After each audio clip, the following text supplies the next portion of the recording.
When you have essential tremor, you don't take all of the basic things that people do for granted because you can't do them. And after you've had targeted ultrasound, you still don't take them for granted because you're amazed that you can do them.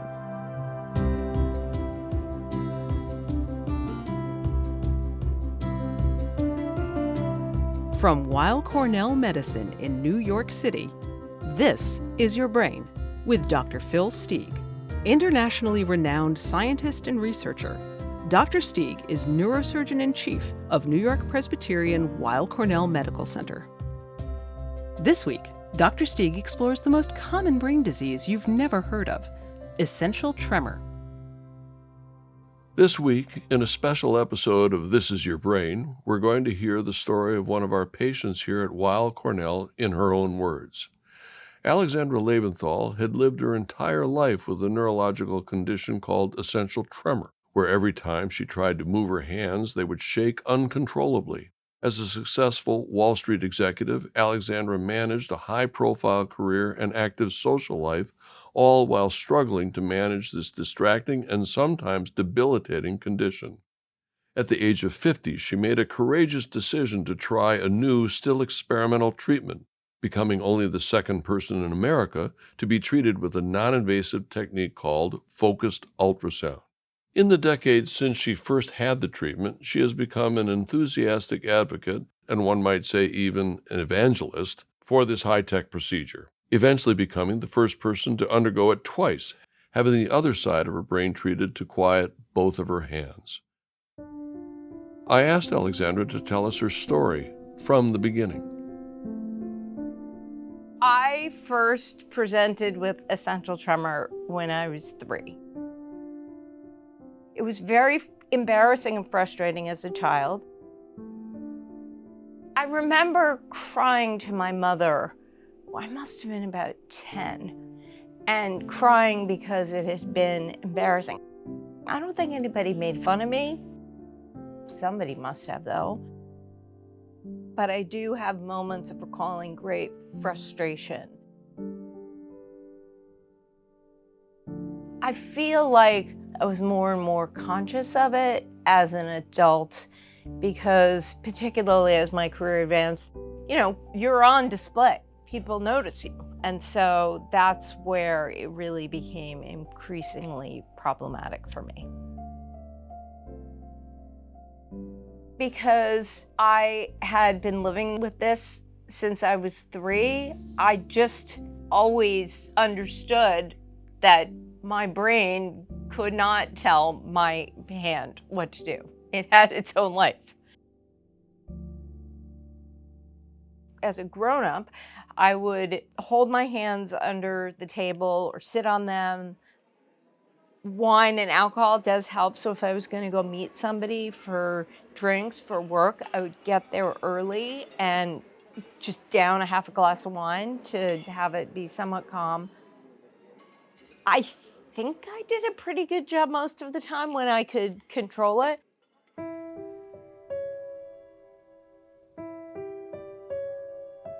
I do remember once being in a meeting with a very high-powered private equity guy, and I was so thirsty that I had to have water. So I asked for a glass of water, and this guy looks at me and he says, "Is your health okay?" Which is, that's what you fear, is somebody asking you about it. And that was one of the few times I said, "Oh, you're looking at my shaking hands." But normally, I would do anything I could to not have people notice. Because also, if you have to start to talk about it, it's this odd affliction. People you don't want to have to go down the path of explaining what it is and why you have it. And there's nothing that's really terribly wrong, but it's just, something that you have to live with. And so I think most people with essential tremor do what they can to not call attention to it. Dr. Michael Caplet is the neurosurgical director of the Movement Disorders Service here at Weill Cornell Medicine. All right, well, I always say that essential tremor is the most common disease that no one's ever heard of. People don't realize that essential tremor affects about 10 times the number of patients that are affected by Parkinson's disease in the US and around the world. Parkinson's, you're talking about 1 million to 1.5 million patients in the US. Essential tremor, you're talking about over 10 million people that have essential tremor. Because essential tremor patients don't really have any major problems other than the tremor with movement. It's generally easy for them to hide it because they just adjust their lives so that other people don't know.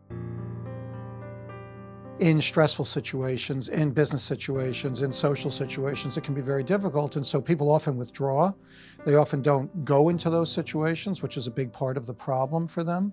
And when they are there, they try to make accommodations so that people don't know.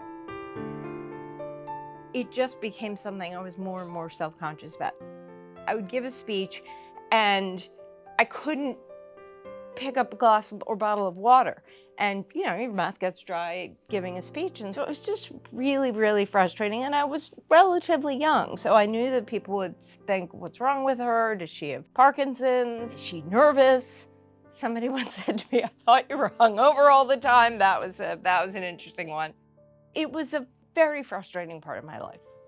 Hands that shake when you try to move them might not sound like a serious problem to those who haven't experienced it. Dr. Caplet gave us some perspective. For patients, essential tremor is particularly debilitating because it prevents you from doing almost any normal activity with your hands. For some people, it's a major professional problem if you use your hands for a living. If you're a surgeon, if you're an electrician, if you're a dentist. I had a kid once who wanted to be a professional golfer, right? I mean, you could imagine all of these things that you need your hands for a living. But even if you don't use your hands in that way for your profession, think about everything we do in the modern world. Shaving is obviously very difficult for people. Brushing your teeth, using a spoon for anything like soup, etc., is almost impossible. Cell phones. Imagine holding a phone and trying to text or tap. Your hand just can't do it. So there's almost nothing in our life that is unaffected if your hands shake every time you try to move. So that's fundamentally why patients need help.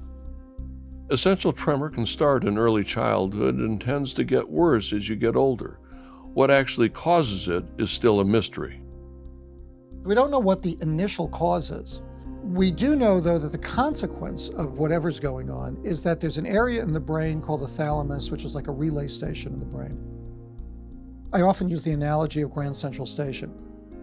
There's multiple tracks in Grand Central Station, and people come in, and then they want to go to Miami or they want to go to Chicago or Florida, wherever, and they go on a specific track. The thalamus has very different parts, and it relays very specific information. So there's some parts of the thalamus that relay information for the ability to move, some parts that relay information for sensation, for mood, for all kinds of things that the brain is responsible for. For essential tremor, the region of the thalamus that is dysfunctional, that goes bad, it is the central node in a complex circuit that is responsible for proper coordination and stability. So we do a smooth, controlled movement when that's functioning properly. In essential tremor, this area starts sending bad information to the rest of the brain. And instead of doing a smooth, controlled movement, you do this jerky, tremorous movement. And if we can stop it from sending that information to the rest of the brain, you can free up the circuits that are normal to function more normally. That's the idea behind the MR-guided focused ultrasound, that we can actually ablate or destroy this spot and stop it from sending this bad information. And once you do that, you literally get an instantaneous response. The technology for focused ultrasound was originally developed by a company in Israel and was just being tested for use in the United States. Alexandra was prompted to reach out to us following a chance encounter on social media. What ended up happening was that I was on Facebook one day and I saw a story about someone in Israel who'd had the procedure. And this guy had incredibly bad tremor. I mean, could not function at all. And I watched this thing just in amazement. This was 2015. So I went to see Dr. Kaplan, who explained to me that it was still new. It actually wasn't FDA approved yet, but walked through what the whole procedure would be. And so, I left feeling like, wow, there's this magical thing out there that could be the answer.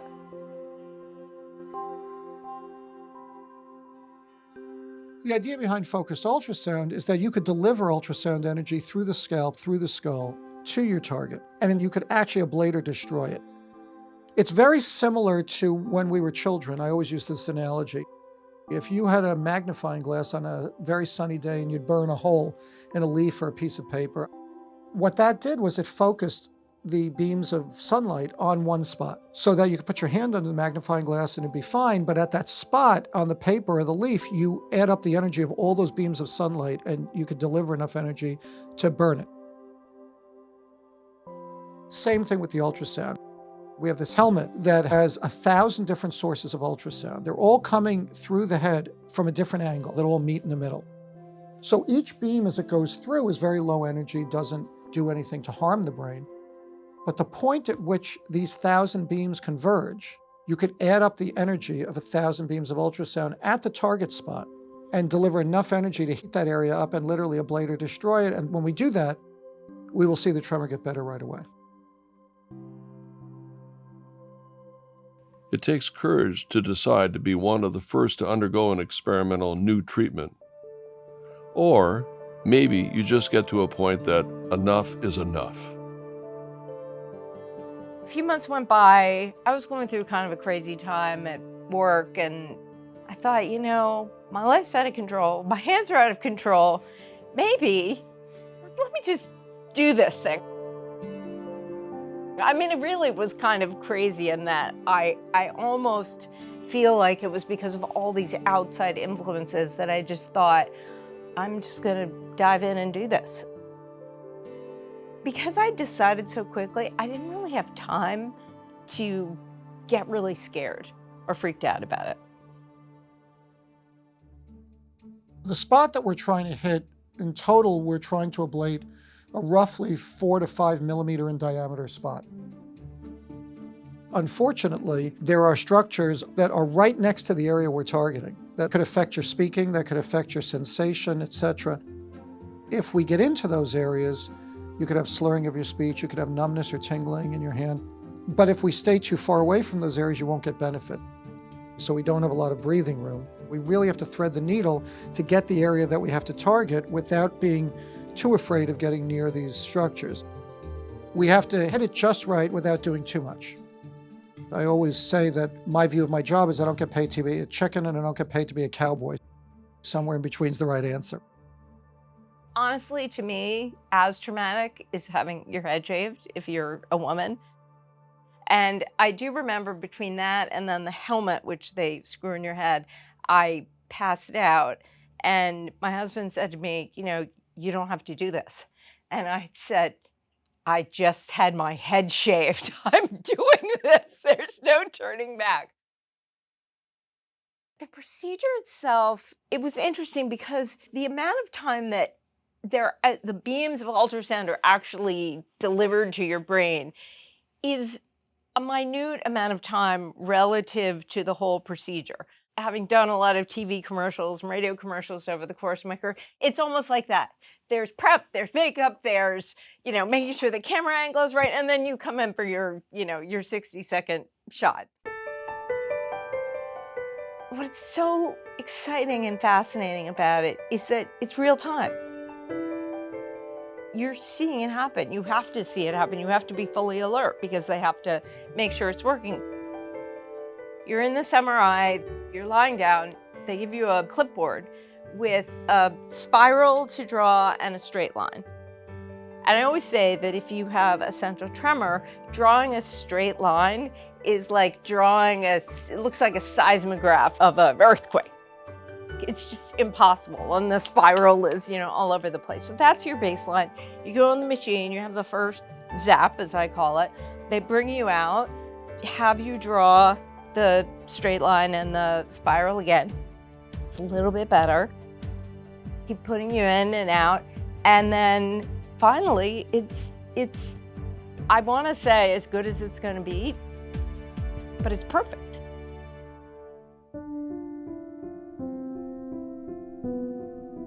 The idea of being able to draw a straight line and draw a spiral is, for somebody who was never able to do that, completely miraculous. What was then even more so is you sit up and are given a Dixie cup, a small paper cup of water to drink. Inside, I remember just thinking, oh, right, there's no way. And the amazement as I held this tiny paper cup and lifted it to my lips. I'd never been able to do that before. And it seemed so minor and minute. But I never in 50 years was able to do something like that. It truly was a miracle. And I remember that night, I would periodically just lift up a cup and move it back and forth. And I actually videoed myself just because it was so incredible to see my hand doing that. It's immediate, and that is what is so exciting about it.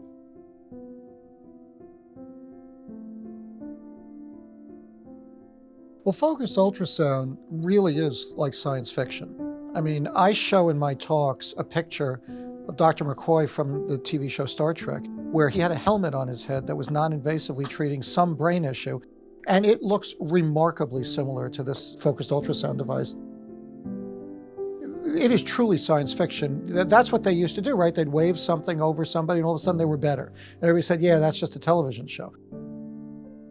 That's not too far off from what we do now.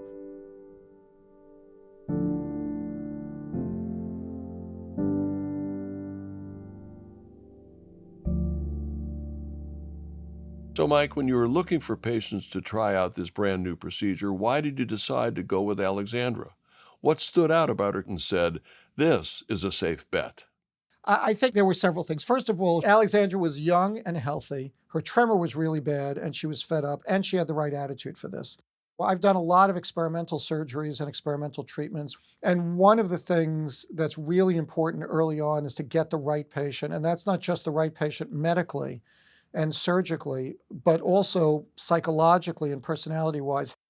Having somebody who's not just a patient, but a real partner in these things makes an enormous difference, because we are all working things out a bit together. And Alexandra, it was clear to me that not only did she have great need, but she had the right attitude, where I thought that we could really do something special together here.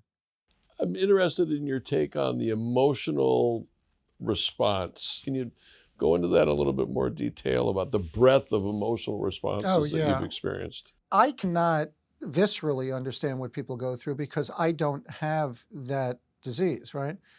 But because this has been affecting people for so long, and the stigma and the changing of your life to hide it, and all of that goes into those emotions, right? When we get the tremor stopped, I can't tell you how many patients will sit there and say, oh my God, or that's amazing. I have patients who start crying, literally. And also, because patients, it's almost like a post-traumatic thing, right? When I give them a cup and say, here, drink, they'll refuse, because they say, no way. And I say, just do it. I'll be like kind of a insistent parent, just do it. And then they're amazed by it, right? Because they've been so trained emotionally to not do things that it's inconceivable that they can do things now. That's one of the most remarkable aspects to it, the joy that you see in people. And they're sitting there eating and drinking with that hand that they haven't been able to use for years or decades. And the smile for them, their families and others, are really quite remarkable. The interesting thing about it also is that it's elective brain surgery. I'll start to tell somebody, oh, I had this brain procedure, and they look very sad and are ready to be sympathetic. And then I said, no, it was a great thing, and it was elective, and it changed my life. So it's very different than having to have surgery, because if you don't, there will be something much worse. This is doing this because it's going to make your life better. That leads me to the question I wanted to ask you is, what advice would you give to other people that have essential tremor Would you wait until you're 50 if you knew you had it when you're 30 and your hand was shaking really badly? What would you do? There are a lot of people who, obviously, they're nervous, they have a lot of questions, but it's almost like they want me to tell them not to do it. And so I do ultimately say, I'm not going to tell you not to do this because this changed my life. So if you want to keep talking about everything that could go wrong, I'm not really the right person to have this conversation. And I've always viewed it as having this amazing opportunity to help change somebody else's life. I mean, you guys are doctors, you do that all the time, but an individual like me doesn't often get that opportunity. So I'm always excited to talk to people about it and to go through, just as I did with you, these minor moments that are miracles. When you have essential tremor, you don't take all of the basic things that people do for granted because you can't do them. And after you've had targeted ultrasound, you still don't take them for granted because you're amazed that you can do them. Alexandra Lebenthal and Dr. Michael Caplet, I'm extremely grateful to both of you for having been able to spend the time with you. My pleasure. Thanks for having us.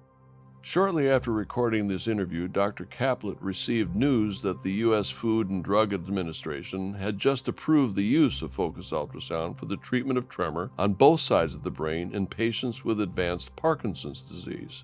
This is exciting news for Parkinson's sufferers everywhere. I congratulate Mike on his leadership role in the clinical studies that led to the FDA decision, and I am grateful to Alexandra Lebenthal for her continued support in promoting this transformative treatment. This is Your Brain with Dr. Phil Steig is produced for the Weill Cornell Medicine Department of Neurosurgery by the Really Interesting Picture Company. The episode producers are Hildy Rubin and Liz Witham. The series is directed and edited by Tom Veltri, with music by Lenny Williams. The announcer is Mindy Weisberger. For more information, visit our website at thisisyourbrain.com. If you enjoyed this episode, please leave a review on Apple Podcasts, and be sure to follow Dr. Steig on Facebook at This Is Your Brain.